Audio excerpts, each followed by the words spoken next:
Hello students, आज हम लोग बातचीत करेंगे गुप्तों के प्रशासन के बारे में, उनकी सभ्यता संस्कृति के बारे में चर्चा करते हैं। पिछले वीडियो में आपको गुप्तों के बारे में बताया था, गुप्तों का एक राजनीतिक इतिहास दिया था, पॉलिटिकल हिस्ट्री, और इसमें बताया था कि गुप्त वंश में एक से एक बड़े प्रतापी राजा हुआ करते थे। चंद्रगुप्त, समुद्रगुप्त, चंद्रगुप्त, विक्रमादित्य, कुमारगुप्त, स्कंदगुप्त, और इन लोगों ने मिलकर एक बड़ा साम्राज्य स्थापित किया। अब इनके साम्राज्य की क्या मुख्य विशेषताएं थीं, उनके बारे में चर्चा करते हैं। इनके पहली बात करेंगे गुप्तों के प्रशासन के बारे में, एडमिनिस्ट्रेशन। तो गुप्तों का जो प्रशासनिक व्यवस्था था, उस प्रशासनिक व्यवस्था का जो केंद्र हुआ करता था वो राजा हुआ करता था, यानी जो किंग था वो गुप्तों की प्रशासनिक व्यवस्था का केंद्र हुआ करता था। इसी की सहायता के लिए अनेक विभाग होते थे, और वही जो विभाग होते थे वो एक तरीके से उसका मंत्री परिषद होता था, उसके बड़े बड़े अधिकारी होते थे, और वही राजा को उसके कार्यों के लिए सलाह देते थे। ठीक, तो इसके गुप्तों के जो केंद्रीय प्रशासन था, जो सेंट्रल एडमिनिस्ट्रेशन था, उस केंद्रीय प्रशासन में जो इनके बड़े बड़े अफसर थे, बड़े बड़े अधिकारी थे, तो बड़े बड़े अधिकारियों को इनको कुमारामात्य कहा जाता था। कुमारामात्य, तो जो कुमारामात्य होते थे ये इनके बड़े बड़े अफसर, बड़े बड़े अधिकारी होते थे, और इन्हीं के माध्यम से जो राजा होता था, राजा इन्हीं के सहयोग से अपना शासन, जो केंद्रीय प्रशासन था, उसको चलाता था। तो इनमें कुछ जो बड़े बड़े प्रमुख अधिकारी होते थे, जैसे एक महाबलाधिकृत होता था। तो जो महाबलाधिकृत होता था वो सेना का एक सर्वोच्च सेनापति की हैसियत से रहता था। वो सेना की देखरेख और उसकी सारी व्यवस्था वो महाबलाधिकृत करता था, जो एक सेना की सारी देखरेख करता था। फिर एक और अधिकारी हुआ करता था महादंडनायक। जो महादंडनायक था ये एक न्यायाधीश की भूमिका में था। जो उनका मुख्य न्यायाधीश होता था उसको महादंडनायक कहते थे, जो न्याय व्यवस्था का प्रधान हुआ करता था। फिर एक और अफसर था दंडपाशिक। तो जो दंडपाशिक था, ये जो पुलिस डिपार्टमेंट था, इनका जो कानून व्यवस्था, लॉ एंड ऑर्डर मेंटेन करते थे, तो उसी पुलिस डिपार्टमेंट का हेड होता था, जिसको दंडपाशिक कहा जाता था। फिर एक अधिकारी होता था जिसको संधि विग्राहक कहा जाता था, या महासंधि विग्राहक भी कहीं कहीं लिखा मिलेगा आपको। तो जो संधि विग्राहक होता था वो युद्ध मंत्री होता था। युद्ध वगैरह जब होते थे तो युद्ध के बाद जो युद्ध का संचालन, और उसके बाद जो संधि वगैरह होती थी युद्ध के बाद, तो युद्ध और उसके बाद की जो संधियाँ होती थी वो सब संधि विग्राहक किया करता था। एक और बड़ा इनका केंद्रीय अधिकारी होता था विनय स्थिति स्थापक। जो विनय स्थिति स्थापक होता था वो एक तरीके से उनका शिक्षा मंत्री, जो एजुकेशन मिनिस्टर होता था, वो एजुकेशन मिनिस्टर की भूमिका में विनय स्थिति स्थापक होता था। फिर धुआद्रीकरण है। तो जो धुआद्रीकरण होता है, ये जो रेवेन्यू कलेक्शन होता था, जो भू राजस्व की वसूली होती थी, तो उस भू राजस्व की वसूली जो विभाग करती थी, जो हमारा जो रेवेन्यू डिपार्टमेंट होता था, तो उसी भू राजस्व की वसूली के विभाग का जो प्रमुख होता था उसको ध्रुवाधिकरण कहते हैं। ठीक है, तो ये लैंड रेवेन्यू का जो कलेक्शन करता था। तो इसके अलावा और भी कई सारे बड़े बड़े इनके अफसर थे, जैसे महाछपटलीकृत होता था, जो भूमि आलेखों को सुरक्षित रखता था। ठीक, तो अलग अलग इनके जो केंद्रीय प्रशासन के बड़े बड़े अधिकारी होते थे। इसके अलावा इन गुप्तों का जो प्रशासन था, केंद्रीय के साथ साथ प्रांतीय, जिला स्तर, और जैसे आज ब्लॉक लेवल होता है, ग्राम स्तर होता है, इसमें भी इनका जो प्रशासन था उसको विभाजित किया गया था। कि जैसे जो प्रशासन का बंटवारा होता है, सामान्य बंटवारा, जैसे भारत एक देश है तो भारत का बंटवारा 28 राज्यों में किया गया है, राज्यों का बंटवारा जिलों में किया गया है, जिलों का बंटवारा ब्लॉक्स में किया गया है, ब्लॉक्स का बंटवारा फिर गाँव में किया गया है। तो ये प्रशासनिक इकाइयाँ होती हैं, एडमिनिस्ट्रेटिव यूनिट्स होती हैं, जिनका बंटवारा किया जाता है प्रशासनिक सुविधा के लिए, नियंत्रण स्थापित करने के लिए। तो उसी तरीके से गुप्तों ने भी अपने प्रशासन में इन प्रशासनिक जो स्तरीकरण था उसको विभाजित किया था। इनका जो सबसे बड़ा प्रशासनिक जो उनका टुकड़ा होता था उसको देश कहा जाता था। तो देश जो होता था, उनके जो सीमावर्ती इलाकों के राज्य होते थे, यानी जो बॉर्डर एरियाज़ के जो स्टेट्स होते थे, बड़े बड़े राज्य, उनको देश कहा जाता था। और इसी देश का जो प्रमुख होता था उसको गोप्ता कहते थे।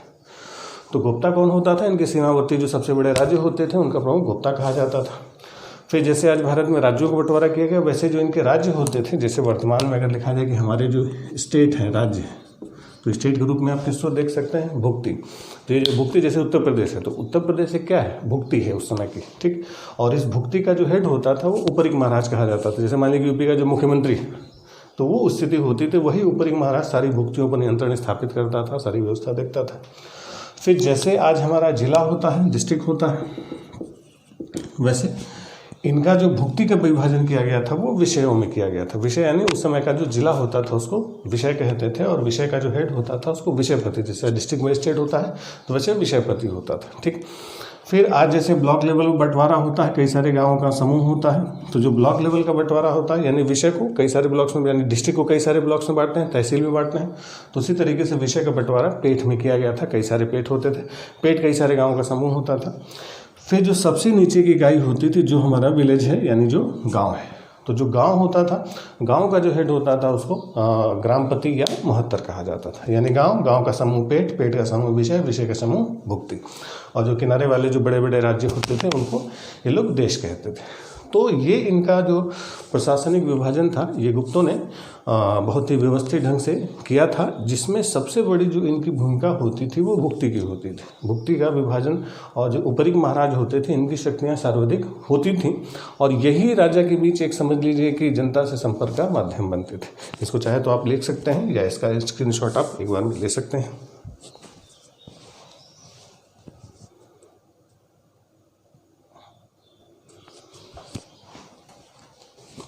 ठीक, चलिए, तो ये तो इनका केंद्रीय प्रशासन था। और इस प्रशासन में जो केंद्रीय प्रशासन था तो जरूर, लेकिन इसमें जो उपरिक महाराजों की भूमिका थी, जो उपरिकों यानी राज्य के जो मुख्यमंत्री टाइप की भूमिका थी, इनकी भूमिका थोड़ी सी अधिक था। यानी अब एक तरीके से केंद्र का जो राज्यों पर नियंत्रण था वो थोड़ा सा कम हो रहा था। गुप्तों का साम्राज्य हालांकि केंद्रीकरण के सिद्धांत पर ही चल रहा था, लेकिन फिर भी जो राज्यों को, जो गुप्त महाराजाओं को जो शक्तियां मिली हुई थी, वो एक तरीके से राजा और प्रजा के बीच में एक बीच का एक स्तर दिखाई देता है सामंतों के रूप में, जो उपरिक महाराजों के रूप में दिखाई देता है। यही व्यवस्था आगे चल के राजपूत काल में हमें दिखाई देती है, सामंतवादी प्रवृत्ति का जो चरम दिखाई देता है। ठीक, चलिए, ये तो गुप्तों का प्रशासन था। इसके अलावा इनकी जो रेवेन्यू सिस्टम था, इनका जो राजस्व व्यवस्था थी, तो ध्यान रखेंगे गुप्तों की जो राजस्व व्यवस्था थी, तो इनकी आय का जो मुख्य स्रोत होता, जो मेन स्रोत होता था, तो इनकी इनकम का मेन स्रोत होता था लैंड रेवेन्यू, भू राजस्व। और गुप्तों ही नहीं, भारत के जितने भी साम्राज्य आज तक बने, प्राचीन काल से लेकर ब्रिटिश जमाने तक, हर एक समय में जो राजाओं की इनकम होती थी, वो इनकम का मेन सोर्स जो होता था, जो मुख्य स्रोत होता था, वो भू राजस्व ही होता था, लैंड रेवेन्यू ही माना जाता था। ठीक, अब इनमें जो भू राजस्व होता था, उस भू राजस्व को ये लोग भाग कहते थे। यानी भाग क्या होता था उस समय का? लैंड रेवेन्यू, भू राजस्व। ये होता था कि जो किसानों की उपज होती थी उसका लगभग 1/6, 1/6। यानी किसान की उपज में, मान लीजिए किसान की जमीन में 100 किलो अनाज हुआ, तो 100 किलो अनाज का 1/6 यानी लगभग 17-18 किलो वो राजा का हिस्सा मान लिया जाता था। तो भाग इनकी आय का सबसे प्रमुख साधन होता था। इसके अलावा भी कई सारे छोटे मोटे टैक्स हुआ करते थे। जैसे एक टैक्स होता था भोग। भोग जो होता था, ये जो क्षेत्र के जो निवासी होते थे वो राजा को फल या सब्जियों के रूप में टैक्स के रूप में भोग देते थे। भोग यानी फल या सब्जियों के रूप में जो राजा को कर दिया जाता था उसको भोग कहा जाता था। इसके अलावा एक और टैक्स होता था उद्रंग। तो जो उद्रंग होता था, उद्रंग जो होता था, जो स्थायी किसान होते थे उस समय के, जो परमानेंट फार्मर्स होते थे, तो उन्हीं स्थायी किसानों से लिया जाता था उद्रंग। ठीक, इसके अलावा एक और टैक्स होता था जिसको कहा जाता था विष्टि। तो जो विष्टि होता था, विष्टि बड़ा इंपॉर्टेंट शब्द इस समय के ज़माने में। तो विष्टि मतलब जैसे होता है कि किसी से काम कराना और उसके बदले में उसको वेतन न देना, जिसको कहा जाता है बेगार।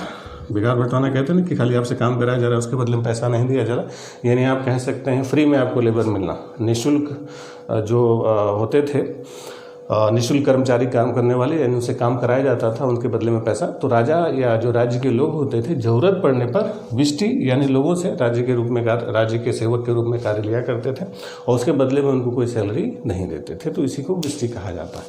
तो विष्टि भी इस समय की एक तरीके से राजस्व व्यवस्था में एक प्रमुख स्थान दिखाई देता है। ठीक, इसके अलावा इनका जो व्यावसायिक गतिविधियां होती थी, तो उस पर भी ये राजा लोग टैक्स लगाते थे और उससे इनकी आमदनी होती थी। ठीक, इस समय के जो अर्थव्यवस्था थी गुप्तों की, उसमें एक प्रमुख भूमिका दिखाई देती है। इनके समय में कई सारी व्यापारिक श्रेणियां हुआ करती थी। श्रेणी, अब ये जो व्यापारिक श्रेणी है, हालांकि व्यापारिक श्रेणियों का जो शुरुआती दौर था वो मौर्योत्तर काल में शुरू हो चुका था, लेकिन गुप्त काल में व्यापारिक श्रेणियों का बिल्कुल प्रमुख रूप से वर्णन मिलता है। कई सारे क्षेत्रों की व्यापारिक श्रेणियों ने अपने अपने ताम्रपत्र जारी किए हैं, जो दान देते थे दान पत्र जारी किए हैं, तो उनसे इन श्रेणियों का जो परिचय मिलता है। तो ये श्रेणियाँ होती थी। श्रेणी का मतलब गिल्ड, जैसे इंग्लिश में हम लोग कहते हैं। तो ये जो इनके ट्रेड गिल्ड्स होते थे, जैसे आज होता है ना व्यापारियों का जो समूह होता है, जैसे फिक्की वगैरह है, तो उसी तरीके से श्रेणी होती थी। श्रेणी क्या होती थी? जो व्यापारी होते थे, बड़े बड़े ट्रेडर्स, उनका एक समूह होता था, ग्रुप्स होता था। तो इन समूहों के अपने नियम होते थे, कानून होते थे। उसमें जो मेंबरशिप वाले यानी जो व्यापारी होते थे, उनके सदस्यों का सदस्यता शुल्क लगता था। बाकायदा उनको सुरक्षा दी जाती थी। उनके जो व्यापार के लिए जो हित होते थे, उसके हित में ये श्रेणियाँ काम करती थी। इवन ये श्रेणियाँ एक प्रेशर ग्रुप, दबाव समूह की तरह भी काम करती थी और ये राजाओं से सीधे संपर्क स्थापित करते थे और अपने लिए कुछ रियायतें की मांग करते थे। जैसे आज व्यापारियों का समूह होता है जो सरकारों पर दबाव बनाता है, वैसे उस समय भी श्रेणियाँ हुआ करती थी। गंधिक श्रेणी थी, तैली श्रेणी थी, कपड़ा बनाने वाले व्यापारियों की अलग श्रेणी हुआ करती थी। और इन्हीं जो श्रेणियाँ होती थी वो स्थायी भी होती थी, और जो मूवमेंट होते थे एक स्थान से दूसरे स्थान अंतर्देशीय या अंतर्राज्यीय व्यापार होते थे, उनकी भी श्रेणियाँ होती थी। उन्हीं श्रेणियों के प्रमुख सार्थवाह कहे जाते थे। ठीक, तो ये जो व्यापारिक श्रेणियाँ थीं, इन्होंने व्यापार व्यवसाय में उस समय बहुत महत्वपूर्ण भूमिका निभाई थी। उनकी भूमिका बहुत ज़्यादा महत्वपूर्ण थी। ठीक, चलिए, इसके अलावा इस काल में जो इनकी करेंसी हुआ करती थी, जो इनके कॉइन्स होते थे, तो इनके जो सिक्के जो गुप्त अभिलेखों में मिलते हैं, तो गुप्त अभिलेखों में जो गुप्तों के सिक्के मिले हैं प्रमुख रूप से, तो उसमें एक सिक्का मिलता है, उसका नाम मिलता है दिनार। तो दिनार नाम का जो सिक्का है, ये किसका सिक्का माना जाता है? गुप्तों का सिक्का माना जाता है। तो ध्यान रखेंगे, दिनार इनके अभिलेखों, गुप्तों के अभिलेखों से दिनार नाम के सिक्के का उल्लेख मिलता है।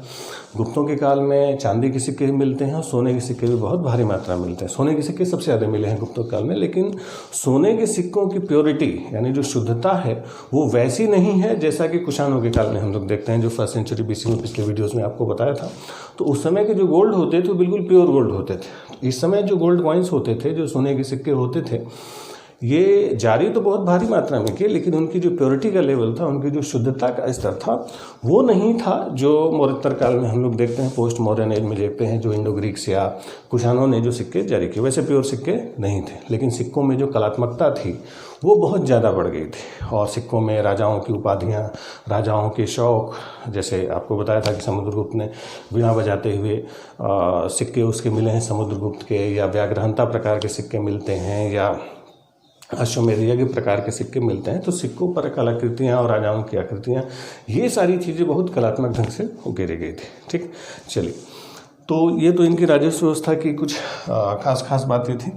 इसके अलावा ये जो गुप्त काल था, ये गुप्त काल हमारे भारतीय इतिहास का, हमारे इंडियन हिस्ट्री का गोल्डन पीरियड माना जाता है, स्वर्ण काल माना जाता है। तो अब गुप्त काल हमारे भारतीय इतिहास का स्वर्ण काल था, गोल्डन पीरियड था। तो गोल्डन पीरियड क्यों था, उसकी चर्चा करते हैं। तो किसी भी काल को अगर कहा जाए कि स्वर्ण काल है, स्वर्ण काल यानी गोल्डन पीरियड, तो गोल्डन पीरियड का मतलब, तो गोल्डन पीरियड होता क्या है? अगर कहा जाए कि फला काल स्वर्ण काल है, स्वर्ण काल का मतलब क्या होता है? तो स्वर्ण का मतलब, जैसे जनरली लोग आइडिया लगाते हैं कि स्वर्ण का मतलब क्या है कि सोना ज़्यादा हो, नहीं, ऐसा नहीं है। स्वर्ण काल गोल्डन पीरियड का मतलब होता है एक ओवरऑल ग्रोथ, एक समृद्धि का एक दौर, चहुमुखी विकास। स्वर्णिम युग का मतलब यही होता है कि इस काल में माना गया कि हमारे भारतीय इतिहास में जो चतुर्मुखी, जो हर एक क्षेत्र का जो विकास था वो बहुत व्यापक तरीके से हुआ। अब क्या व्यापक तरीके से विकास हुआ, इस पर थोड़ा सा हम लोग डिस्कस करेंगे। कि जैसे गुप्तों का जो काल था वो एक बड़ा साम्राज्यवादी काल था। इसमें बड़े बड़े इनके प्रतापी राजा हुआ करते थे, जैसे चंद्रगुप्त था, समुद्रगुप्त, विक्रमादित्य था, समुद्रगुप्त था, स्कंदगुप्त था, कुमारगुप्त था। तो इन गुप्त शासकों ने बड़े बड़े साम्राज्यों की स्थापना की, बड़े बड़े एम्पायर बनाए। तो इन्होंने जो बड़े बड़े साम्राज्य की स्थापना की, जो गुप्त साम्राज्य एक बड़ा बना, तो जब एक बड़े साम्राज्य की स्थापना हुई और इसमें शासन व्यवस्था को बहुत स्थायी ढंग से उन्होंने कठोरतापूर्वक लागू किया था, तो इनकी जो शासन व्यवस्था बहुत अच्छी मानी जाती है। तो उसकी वजह से इन्होंने जो शासन व्यवस्था अपने स्थापित की, तो इससे एक बड़ा साम्राज्य स्थापित हुआ। और कानून व्यवस्था, लॉ एंड ऑर्डर को इन्होंने मेंटेन किया। तो जब कानून व्यवस्था यानी लॉ एंड ऑर्डर को इन्होंने मेंटेन किया, तो उसकी वजह से लंबे समय तक एक बड़े साम्राज्य में शांति व्यवस्था स्थापित रही। तो जब लंबे समय तक एक बड़े साम्राज्य में शांति व्यवस्था स्थापित रहती है, तो उससे जो व्यापारिक गतिविधियां होती हैं, ट्रेड ट्रांजैक्शन होते हैं, उनको बढ़ावा मिलता है। भाई जब शांति रहेगी तभी व्यापारी व्यापार कर पाएगा। हल्ला दंगा युद्ध लड़ाई की स्थिति में व्यापारी व्यापार नहीं कर पाएगा। तो उस समय लंबे समय तक एक बड़े साम्राज्य में शांति बनी हुई थी, तो जिससे व्यापारिक गतिविधियां जो इनकी थी, जो ट्रेड जो एक्टिविटीज़ थी, वो बढ़ी। एक जगह से दूसरी जगह व्यापारी बहुत आराम से जाते थे, व्यापार करते थे। तो जब व्यापारिक गतिविधियाँ बढ़ी तो लोगों के लेन देन बढ़े। जब लोगों के लेन देन बढ़े तब लोगों की इनकम बढ़ी, आमदनी बढ़ी। भाई जब आप लेन देन करेंगे तो ट्रांजैक्शन बढ़ेगा, ट्रांजैक्शन बढ़ा गया तो आपकी इनकम बढ़ेगी। तो जब इनकी इनकम बढ़ी तब इनके खर्चे बढ़े। भाई जब आपकी इनकम ज़्यादा आती है, जब आपके पास एक्स्ट्रा इनकम आती है, तभी तो आप पिक्चर देखने जाते हैं, तभी तो आप किताबें खरीदते हैं, तभी तो आप इमारतें बनवाते हैं, नए नए कपड़े सिलवाते हैं, नए नए शौकों को पूरा करते हैं। तो उस समय भी जब लोगों की इनकम बढ़ी, जब लोगों की आय बढ़ी, तो लोगों ने नए नए क्षेत्रों की तरफ, नए नए सेक्टर्स की तरफ खर्च करना शुरू कर दिया। तो एक आर्थिक समृद्धि दिखाई पड़ती है। और इस समय चाहे कला हो, चाहे साहित्य हो, चाहे संस्कृति हो, हर एक क्षेत्र में बहुत व्यापक रूप से विकास हम लोग देखते हैं। कि जिसमें पहली बात तो हम लोग देखेंगे कि इस समय जो सबसे ज़्यादा जो विकास हुआ वो कला के क्षेत्र में विकास हुआ, आर्ट के रूप में। तो जो कला के क्षेत्र में इनका विकास हुआ, तो कला के क्षेत्र में जो प्रमुख एक विकास हम लोग देखते हैं स्थापत्य, स्थापत्य यानी आर्किटेक्चर। तो जो स्थापत्य के रूप में हम लोग इसका विकास देखते हैं गुप्त काल में, तो इसमें स्थापत्य का मतलब है कि जो इस समय जो मूर्तियाँ और जो मंदिर बने उस पर हम लोग चर्चा करेंगे, उस पर हम लोग डिस्कस करेंगे। तो स्थापत्य के विकास में जो सबसे बड़ी बात गुप्तों के समय में हम लोग देखते हैं, ये गुप्त काल हमारे भारतीय इतिहास का वो काल था कि जब पहली बार, for the first time in India, पहली बार हमारे भारत में बनते हैं मंदिर, टेम्पल्स। मंदिरों का अवशेष ध्यान रखेंगे गुप्तों से पहले नहीं मिलता है। यानी पहली बार जो भारत में मंदिर बने वो किस युग में बने थे? गुप्त काल में ही सबसे पहले मंदिर बनना शुरू हुआ। तो मंदिर निर्माण का काल के जो प्रारंभ था वो गुप्त काल से मिलता है। तो मंदिरों का जो निर्माण हुआ, जो देवताओं का आलय था, जहाँ पर देवताओं का स्थान होता था, तो शुरुआती मंदिर जो थे वो बहुत सिंपल और साधारण बनते थे। ईंटों के वो लोग बनाते थे, छतें सपाट होती थी। फिर धीरे धीरे करके उन्होंने छतों को थोड़ा सा, क्योंकि देवालय होता था तो उसको मुख्यतः दूर से दिखाई दे, तो उसके लिए उन छतों में उन्होंने शिखर बनाना शुरू कर दिए। फिर मंदिरों का शिखर बनना शुरू हुआ और फिर शिखर बनते बनते बनते फिर मंदिर कला का, जो मंदिर निर्माण की कला था, उसका विकास होता है। तो इस समय गुप्त काल में कई सारे मंदिर जो प्रमुख रूप से देखे जाते हैं, उस पर एक दो चार मंदिरों के नाम आपको बताते हैं। जो गुप्तकालीन एक प्रमुख मंदिर है वो है देवगढ़ का दशावतार मंदिर। तो दशावतार मंदिर जो है ये देवगढ़ में है। तो ये जो दशावतार मंदिर है, 10 अवतार, जो विष्णु के 10 अवतार थे उनके मंदिर है। तो ये जो दशावतार मंदिर है ये भारत का पहला मंदिर है जिसमें मिलते हैं क्या? शिखर, पीक्स। तो जो मंदिरों में आप देखते हैं शिखर की जो कला थी, तो शिखर वाला पहला मंदिर जो भारत में बना वो कौन सा था? देवगढ़ का दशावतार मंदिर बना था। ठीक, इस समय शुरुआती जो मंदिर थे वो ईंटों के बने। तो उसमें एक सिरपुर का लक्ष्मण मंदिर, तो जो लक्ष्मण मंदिर है, लक्ष्मण, ये सिरपुर में है। तो जो सिरपुर का लक्ष्मण मंदिर है ये ईंटों से निर्मित है। जो ब्रिक्स होते हैं तो पहले ईंटों के ही निर्मित मंदिर बना करते थे। तो जो सिरपुर का लक्ष्मण मंदिर है वो कैसे बना है? ईंटों का बना हुआ मंदिर है। इसके अलावा भीतरगांव का भी जो मंदिर है वो भी ईंटों का ही बना है, भीतरगांव। तो भीतरगांव का टेम्पल भी कैसा बना है? ईंट निर्मित है, ईंटों का बना हुआ है। तो प्रारंभिक मंदिर जो थे इनके ईंटों के बनते थे, छतें छपात होती थी, लेकिन फिर बाद में पत्थरों के मंदिरों का निर्माण होना शुरू हुआ। इसके अलावा भूमरा का एक बहुत कलात्मक इनका मंदिर बनता है। तो भूमरा से जो मंदिर मिला है वो शिव मंदिर है, शिव टेम्पल। तो भूमरा का शिव मंदिर है। इसके अलावा तिगवा है, तिगवा एक स्थान है। तो उस तिगवा से इनका विष्णु मंदिर मिला, विष्णु टेम्पल ऑफ तिगवा। इसके अलावा उदयगिरी है, उदयगिरी से केव, गुफा में एक मंदिर मिलता है जो विष्णु देवता का मंदिर है। ठीक, फिर नचना कुठार है, नचना कुठार का पार्वती मंदिर मिलता है। ठीक, तो खो है, खो से इनका जो है कि शिव मंदिर मिलता है। तो अलग अलग कई सारे देवी देवताओं के मंदिर मिलते हैं। तो जिसमें प्रमुख यही थे, जिसमें आपको बताया कि दशावतार मंदिर पहला मंदिर जिसमें शिखर बने, पीक्स बने। और जो लक्ष्मण मंदिर है सिरपुर का और भीतरगांव का जो मंदिर है, ये दोनों मंदिर कैसे बने हैं? वो ईंटों से बने हैं। फिर बाद में यही धीरे धीरे करके मंदिरों के निर्माण की कला का विकास होता है। और बाद में गुप्तों के बाद यानी जो राजपूत काल था, तो उस राजपूत काल में मंदिर निर्माण की 3 कला का विकास हुआ। जो सबसे पहली कला का यानी जो टेम्पल कंस्ट्रक्शन आया, मंदिर निर्माण की कला है, तो वो 3 प्रकार की मंदिर निर्माण की कलाओं का विकास हुआ। जिसमें सबसे पहला हम लोग देखते हैं नागर शैली, नागर स्टाइल। तो जो नागर शैली के मंदिर है ये हमारे उत्तर भारत में यानी नॉर्थ इंडिया में बनते हैं। ठीक, फिर दूसरा है बेसर शैली। तो जो बेसर स्टाइल है, तो बेसर शैली के जो मंदिर हैं वो कहाँ पर बनते हैं? मध्य भारत में, सेंट्रल इंडिया में। मध्य भारत के मंदिर कहाँ पर है? मध्य भारत के मंदिर निर्माण की शैली जो थी वो क्या थी? बेसर शैली। और तीसरी जो शैली का विकास हुआ वो थी द्रविड़ शैली। तो जो द्रविड़ शैली थी यानी द्रविडियन स्टाइल, ये बनी कहाँ पर? दक्षिण भारत में यानी साउथ इंडिया में बनी। तो ध्यान रखेंगे, उत्तर भारत के मंदिर नागर शैली में, मध्य भारत के मंदिर मध्य शैली और दक्षिण भारत के मंदिर द्रविड़ शैली।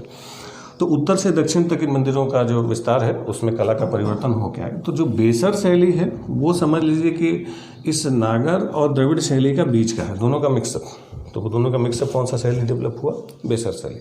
तो अगर आपसे पूछा जाए कि जो मंदिर है वो किस शैली में बना, तो अगर आपको क्षेत्र पता हो कि वो मंदिर कहाँ है तो आप बता सकते हैं। जैसे बनारस का काशी विश्वनाथ मंदिर है, तो बनारस का काशी विश्वनाथ मंदिर किस शैली में है? नागर शैली में बना हुआ। भाई बनारस उत्तर भारत में पड़ता है। वही पूछ जाए कि दक्षिण का जो है कि मीनाक्षी मंदिर किस शैली में बना हुआ, तो मीनाक्षी मंदिर द्रविड़ शैली में बना हुआ है।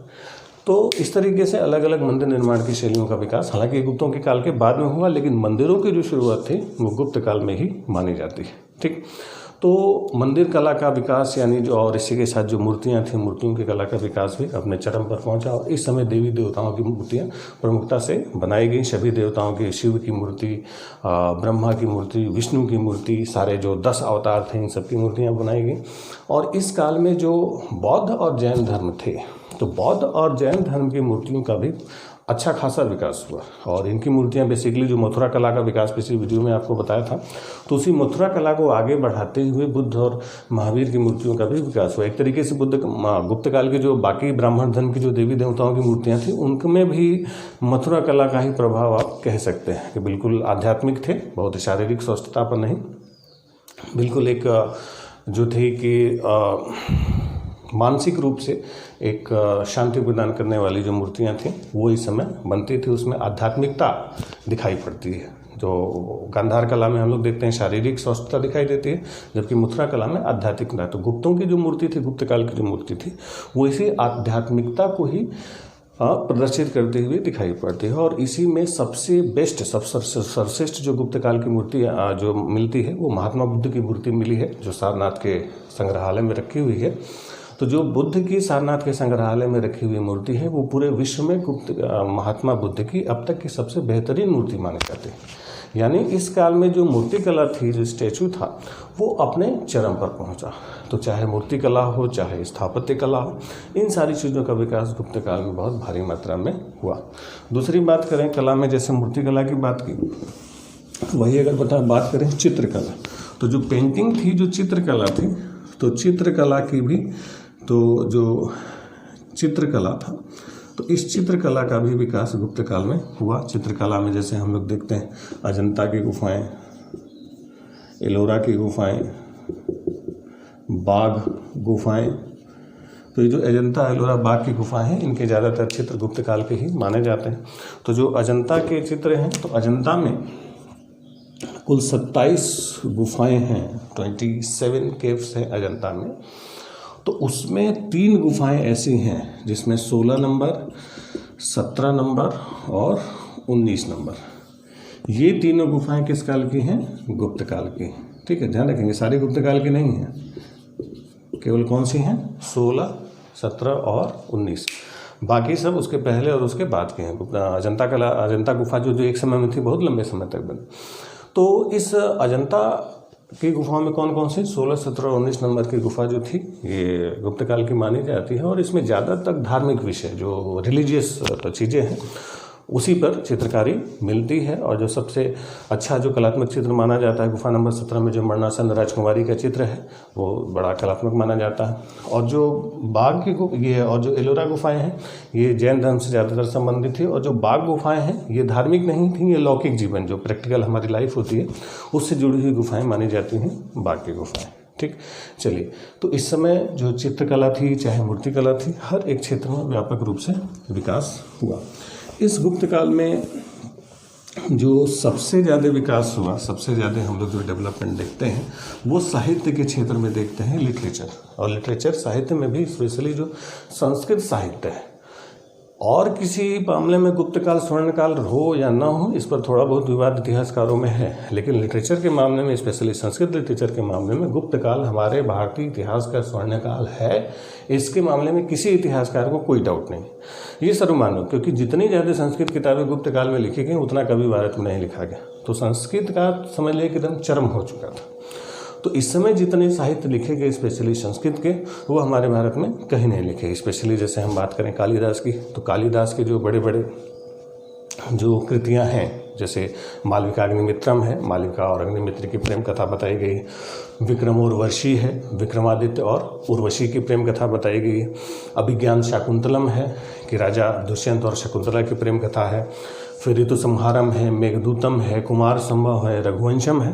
तो ये सब अलग अलग लिटरेचर, अलग अलग साहित्य जो थे, ये सारी किताबें मालविकाग्निमित्रम, विक्रम और उर्वशी, अभिज्ञान शाकुंतलम, ऋतु संहारम, मेघदूतम, रघुवंशम, कुमार संभव, ये सारी किताबें किसके हैं? महाकवि कालिदास, जिनको इंडियन शेक्सपियर कहा जाता है। आपको बताया था पिछले वीडियो में, चंद्रगुप्त विक्रमादित्य के दरबार में वो रहा करते थे। इसके अलावा भी और कई सारे साहित्यकार रहे हैं, जिसमें एक प्रमुख रचना मानी जाती है मृच्छकटिकम। तो जो मृच्छकटिकम है, इस मृच्छकटिकम के लेखक थे शूद्रक। मृच्छकटिकम के लेखक कौन थे? शूद्रक। तो इसमें जो नायक ब्राह्मण था वो चारुदत्त था, वो गरीब ब्राह्मण था, वो वसंत सेना के प्रेम में पड़ जाता है, तो उसी की कथा लिखी शूद्रक ने।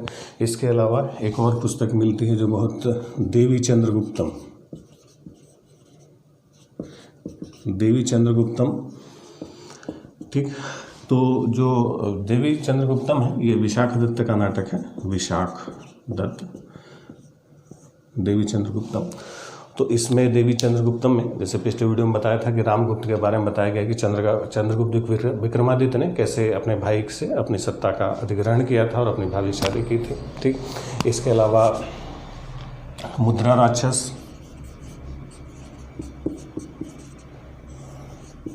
तो जो मुद्रा राक्षस है ये भी विशाख दत्त की रचना है। और इसी मुद्रा राक्षस में जो मौर्य सम्राट था चंद्रगुप्त मौर्य के बारे में आपको बताया था। तो उस चंद्रगुप्त मौर्य ने कैसे सत्ता हासिल की थी, तो चंद्रगुप्त मौर्य ने कैसे सत्ता हासिल की थी, इस बात की जानकारी किस किताब से मिलती है? मुद्रा राक्षस से मिलती है। इसके अलावा एक और प्रमुख नाटक था स्वप्न वासवदत्ता। तो जो स्वप्न वासवदत्ता था, ये भी एक नाटक यानी ड्रामा शैली में लिखा गया। इसके जो लेखक थे स्वप्न वासवदत्ता के, ये भास थे। भास ने स्वप्न वासवदत्ता लिखी। इसी भास ने एक और कृति, एक और बहुत महत्वपूर्ण कृति लिखी थी, चारुदत्त। तो जो चारुदत्तम था, चारुदत्त या चारुदत्तम, ये भी भास की रचना मानी जाती है। इसके अलावा दश कुमार चरित, दश कुमार चरित और काव्य दर्शन। तो दश कुमार चरित और काव्य दर्शन नामक जो पुस्तकें हैं, ये दंडी ने लिखी थी, दंडिन ने। तो दंडिन का जो नाटक है, इसमें एक व्याकरण बहुत ही शुद्ध रूप से, शुद्ध जो व्याकरण है उसकी बहुत ही व्यापक रूप से चर्चा मिलती है। इसके अलावा भारवी ने लिखी किरातार्जुनीय, किरातार्जुनीय।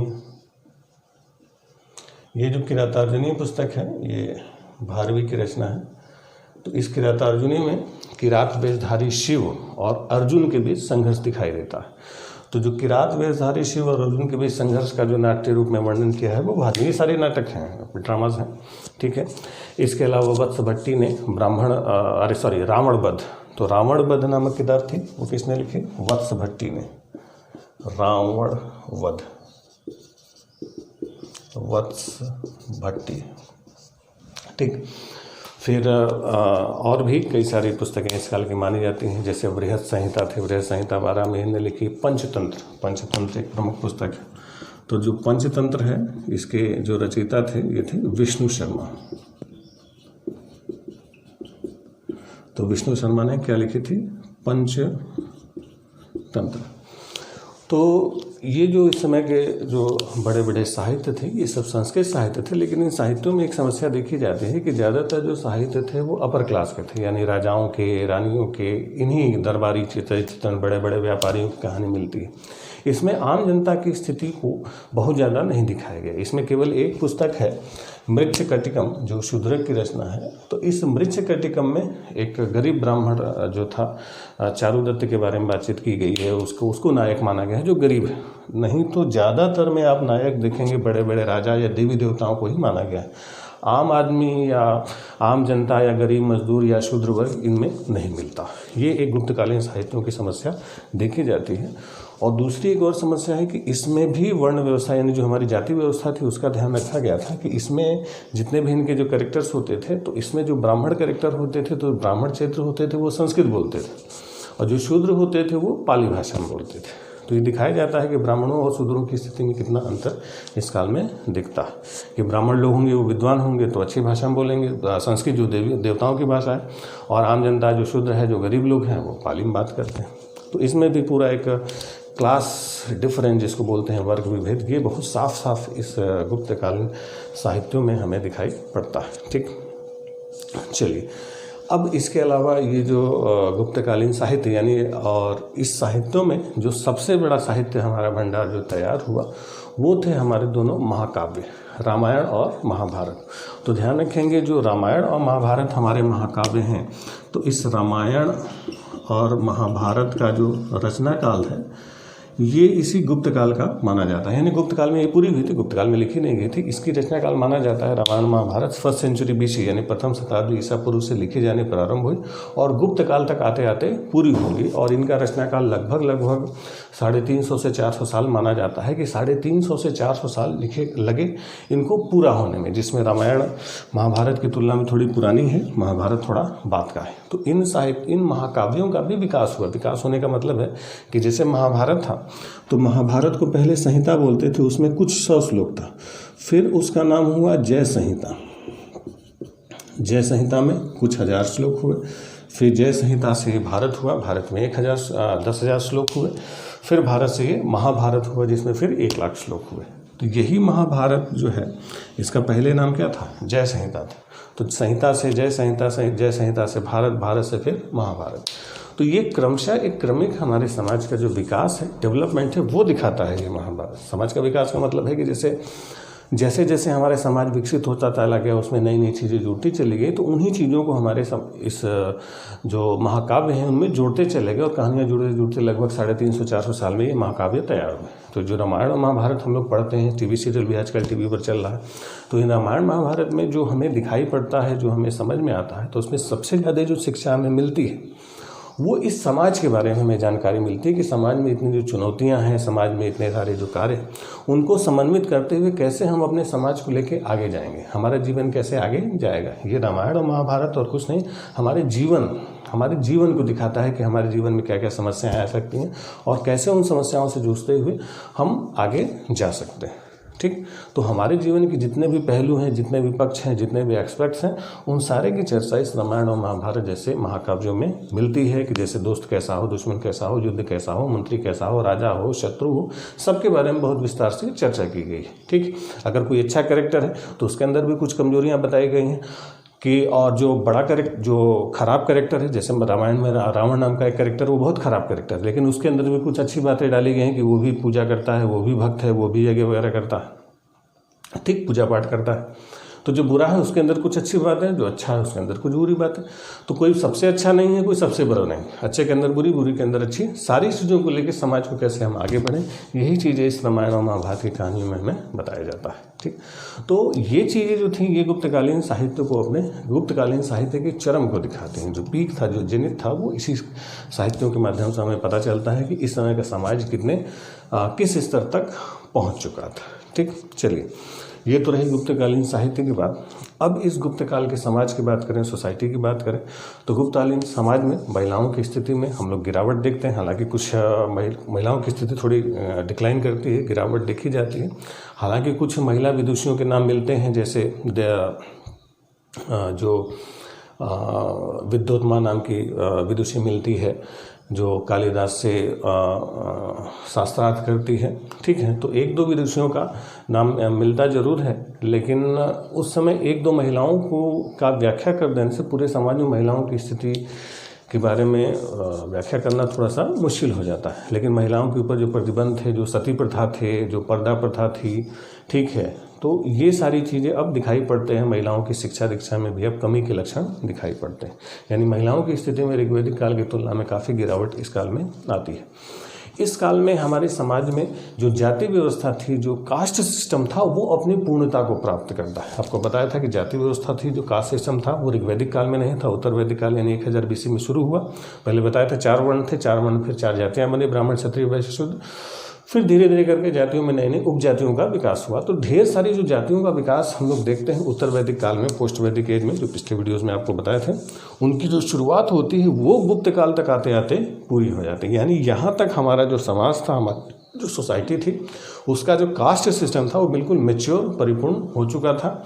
अब उसमें कोई भी कमी नहीं रह गई थी। ठीक, और इसी समय हमारी जाति व्यवस्था में, हमारे समाज में एक नए वर्ग, फिर बाद में जाति के रूप में उदय होता है कायस्थों का। तो ये जो कायस्थों का उद्भव हुआ भारत में, जो कायस्थ उभरे, तो कायस्थ वर्ग ध्यान रखेंगे, कायस्थों का जो उद्भव हुआ ये गुप्त काल का माना जाता है। तो जो कायस्थ थे, लिखा पढ़ी वाला जो वर्ग होता है, जो मुनि जी नहीं होते, श्रीवास्तव जी, सिन्हा जी, मुंशी जी टाइप के लोग, तो ये कायस्थ कहे जाते थे। कायस्थों का उद्भव गुप्त काल में है। और सबसे पहले एक ज्वालोपनिषद है, तो उस ज्वालोपनिषद में सबसे पहले कायस्थों का वर्णन मिलता है। ये लोग पहले एक वर्ग के रूप में उभरे, लिखा पढ़ी का काम करते थे, मुनि का काम, फिर धीरे धीरे यही कायस्थ थे, ये जाति में बदल गए। तो शुरुआत में जब कायस्थ उभरे, तो कायस्थ क्योंकि हिसाब किताब और मुनीबी करने में, लिखा पढ़ी में बहुत तेज होते थे, तो ये बहुत तेज़ी से ग्रोथ करते हैं। लेकिन उस समय जो हमारी जो शिक्षा व्यवस्था थी, जो एजुकेशन सिस्टम था, उस शिक्षा व्यवस्था पर ब्राह्मणों का एकाधिकार हुआ करता था, ब्राह्मण मोनोपोली हुआ करती है, ब्राह्मणों की मोनोपोली थी। और धीरे धीरे कायस्थ उस शिक्षा व्यवस्था को अपने हाथ में लेते हुए आगे बढ़ रहे थे। तो इसलिए ब्राह्मणों को लगा कि कहीं ये कायस्थ हमको रिप्लेस न कर दे अपनी व्यवस्था थे, तो इसलिए ब्राह्मणों ने उन्हें दबाने की कोशिश की। तो शुरुआत में ब्राह्मणों और कायस्थों में क्लैश, एक संघर्ष की स्थिति देखी गई कि एक संघर्ष हुआ। लेकिन शुरुआती दौर में इस संघर्ष में भारी पड़े ब्राह्मण, क्योंकि जो व्यवस्थाकार लोग होते थे, जो सिस्टम बनाने वाले लोग होते थे, वो ब्राह्मण ही होते थे। तो उन लोगों ने क्या किया कि अपने संघर्ष के चक्कर में इन कायस्थों को शूद्रों की श्रेणी में डाल दिया कि बेटा हमको रिप्लेस करोगे, तुमको तो शूद्र बना के छोड़ेंगे। तो शुरुआत में इन लोगों ने क्या किया कि जो कायस्थ थे, इनको शूद्रों की श्रेणी में डाल दिया गया।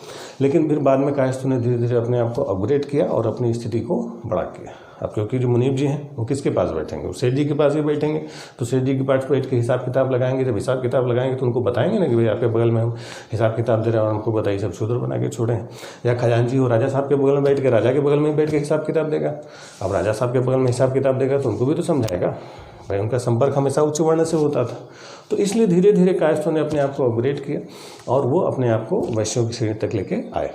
यानी अगर आप ब्राह्मण हैं या कायस्थ हैं, तो आपकी ब्राह्मण या कायस्थ से अगर दोस्ती है तो समझ लीजिए बिल्कुल मतलबी दोस्ती है। नेचुरली, प्राकृतिक रूप से, फ्रॉम द बिगिनिंग, उद्भव से ही, जब से इनका जन्म हुआ तब से ब्राह्मण और कायस्थ एक दूसरे के बिल्कुल कट्टर शत्रु थे। ठीक है, खैर, तो ये जो जातिगत जो कॉम्प्लिकेशन, जो जटिलताएँ हैं, ये सब इसी गुप्त काल में हमें दिखाई देती हैं। इस गुप्त काल में जो विकसित होता है हमारा धर्म का भी विकास काफ़ी हुआ। इस समय जो गुप्तकालीन जो शासक होते थे, शुरुआती गुप्तकालीन शासक में जो शासक होते थे, वो लोग वैष्णव धर्म के अनुयायी थे, वैष्णव धर्म के फॉलोअर थे। इसका जो पता चलता है कि लोग वैष्णव धर्म को कितना मान्यता देते थे, वो इनके राजकीय चिन्ह से ही पता चलता है। तो जो गुप्त लोग थे, गुप्त शासक थे, इनके जो अभिलेख थे या इनके जो सिक्के मिलते हैं, तो इनका जो राजकीय चिन्ह था वो गरुड़ था। यानी गुप्तों का जो एम्बलम था क्या था, गरुड़ होता था। गरुड़ ही इनका राजकीय चिन्ह होता था और गरुड़ विष्णु देवता की सवारी मानी जाती है।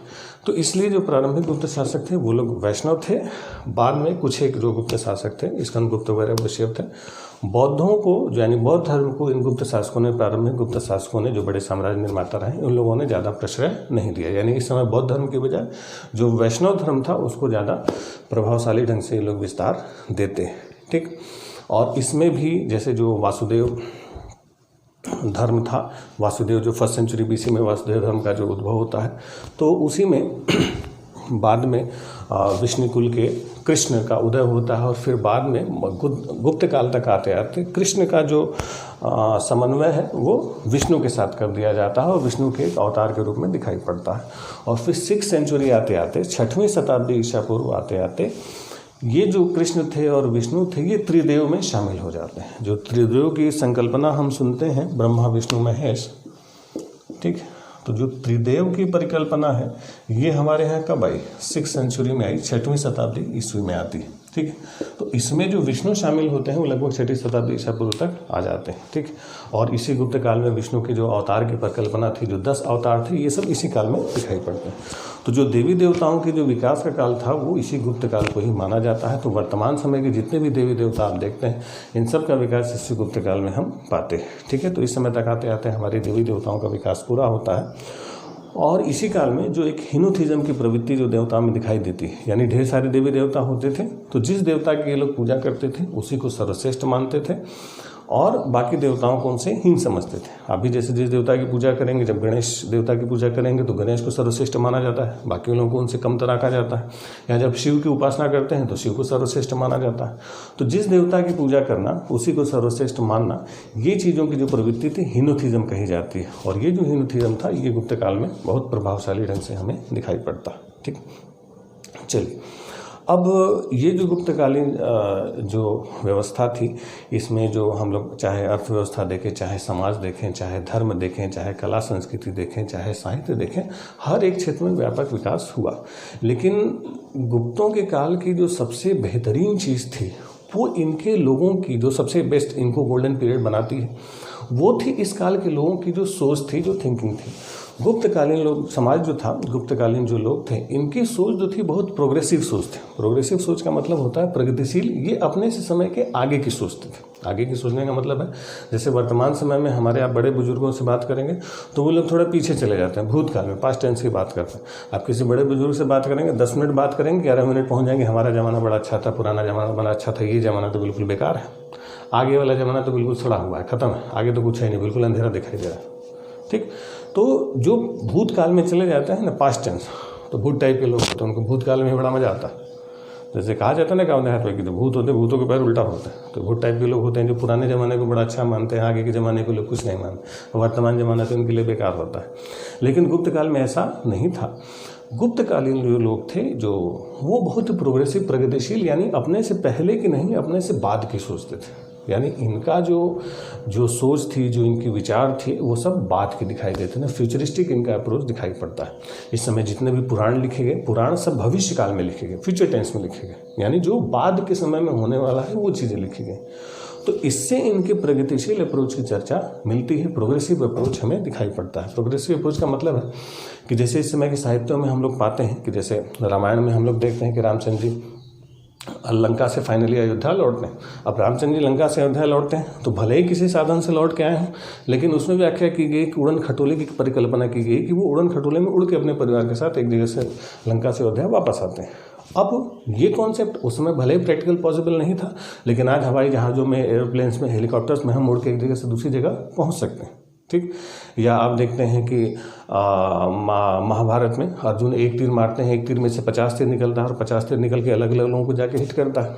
उसमें भले ही लाठी डंडे तीर तलवार से मारामारी होती है, लेकिन उस समय लोगों के दिमाग में जो कॉन्सेप्ट था वो क्लस्टर बमों का कॉन्सेप्ट था। क्लस्टर बम जैसे आज छोड़े जाते हैं कि एक बम छोड़ा गया, उसमें से 50 निकले, 50 जगह जाके हिट किया।